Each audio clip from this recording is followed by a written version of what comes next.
Ticket காசு மட்டும் கொடுத்துருங்க இந்த மாதிரி அப்படின்னு சொல்லும்போது 400 அனுப்பி விட்டாருன்னா. ஆமாம். ஏன் ப்ரோ 400 கேட்டேன். ட்ரெயின் டிக்கெட்டு அது 2 பேருக்கு தான் தர முடியுமா, கூட வந்தாலும் தர முடியாதான். ட்ரெயின் டிக்கெட் 400 அனுப்பி விட்டாரு. அதோட அங்கேயே எனக்கு கோவம் வந்துருச்சு. அதோட நான் அங்கேயே கத்திட்டு இது பண்ணிட்டு வந்தாச்சு. வெளியே வந்து நம்ம ஒரு வேகத்தில் உன்னையெல்லாம் சும்மா விட மாட்டேன் அப்படி இப்படின்னு சொல்லிட்டு நான் சரியான டென்ஷன் ஆயிடுச்சு. எனக்கு எப்படி கண்ணெலாம் கலங்கிருச்சு. ஃபஸ்ட் டைம் பார்க்குறேன் நான். அதோட ஃபஸ்ட் டைம் இதாகிடுச்சு. உன் சேனல்லே சோழியை முடிக்கிறேன் அப்படி ஒன்று கத்திட்டு வந்துட்டேன் நான்.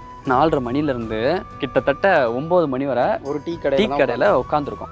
ஒரு டீ கடையில் ஃபோன் எடுக்கல. அவங்க டீ கடையில் உட்காந்துருக்கோம். நமக்கு என்ன ஒரு டீ கடையில் உட்காந்துடலாம், அது ஒரு பெரிய விஷயம்லாம் கிடையாது. பட் என்ன ஒரு பெரிய விஷயம்னா நம்மளை பார்த்து நிறைய பேர் வருவாங்க, நம்மளை பார்த்து பேசுறதுக்கு, ஃபோட்டோ எடுக்கிறதுக்கு. அது ஒரு நல்ல மூமெண்ட் தான், நான் தப்பு சொல்ல மாட்டேன். பட் இருந்தாலும் எதாக இருந்தாலும் அளவுக்கு மீறும் ஒரு இதாக இருக்கும்ல. சென்னை நம்மளை புதுசாக பார்க்குறாங்க, டக்குன்னு ஒருத்தவங்க வந்து கட்டி பிடிப்பாங்க, இது பண்ணுவாங்க.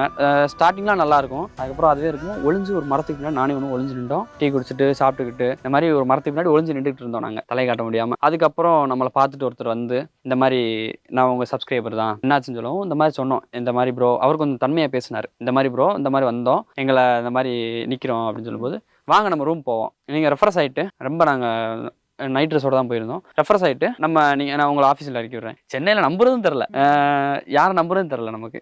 அந்த மாதிரி தவறுகள் நடந்துட்டு தான் இருக்குது. சரி ரைட்டு, ஒன்றும் பிரச்சனை இல்லை. அதோட ப்ரோ என் ஐடி கார்டை காமிச்சார். அவர் ஐடி கார்டை காமிச்சார். அவர் ஏதோ கவர்மெண்ட் எம்ப்ளாயி தானே. ஆமாம், கவர்மெண்ட். அதோட போனதுக்கப்புறம் ஒரு நல்ல ஜென்யூனாக அங்கே அவங்க பசங்க இருந்தாங்க, எங்களை நல்லா பார்த்துக்கிட்டாங்க. ஒரு 1 hour அங்கே மாடி ஒரு ஃபோன் ஆன் பண்ணிட்டு ப்ரோ வந்துட்டிங்களா அப்படின்னு கேட்டார். அந்த சேனலில் எங்களை கூப்பிட்டு வந்துட்டிங்களா, சாரி ப்ரோ பாப்பா சுவிச் ஆஃப் பண்ணிட்டாப்ல அப்படின்னு சொன்னாங்க. சரி நாங்கள் எதுவும் பெருசாக எடுத்துக்கல. சரி ஒரு யதார்த்தமாக நாங்களும் எடுத்துக்கிட்டோம். இதோ ஒரு பெரிய விஷயமா நினச்சி பேச முடியாது இல்லையா.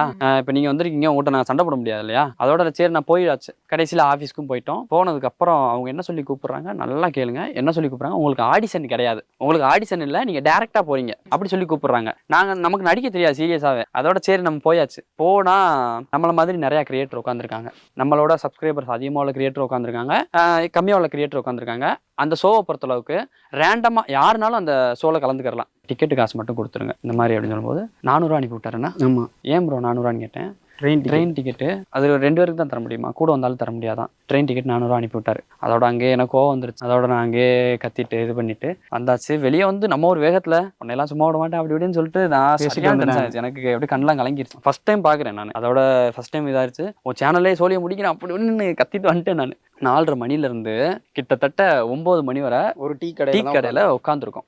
ஒரு டீ கடையில் ஃபோன் எடுக்கல. அவங்க டீ கடையில் உட்காந்துருக்கோம். நமக்கு என்ன ஒரு டீ கடையில் உட்காந்துடலாம், அது ஒரு பெரிய விஷயம்லாம் கிடையாது. பட் என்ன ஒரு பெரிய விஷயம்னா நம்மளை பார்த்து நிறைய பேர் வருவாங்க, நம்மளை பார்த்து பேசுறதுக்கு, ஃபோட்டோ எடுக்கிறதுக்கு. அது ஒரு நல்ல மூமெண்ட் தான், நான் தப்பு சொல்ல மாட்டேன். பட் இருந்தாலும் எதாக இருந்தாலும் அளவுக்கு மீறும் ஒரு இதாக இருக்கும்ல. சென்னை நம்மளை புதுசாக பார்க்குறாங்க, டக்குன்னு ஒருத்தவங்க வந்து கட்டி பிடிப்பாங்க, இது பண்ணுவாங்க.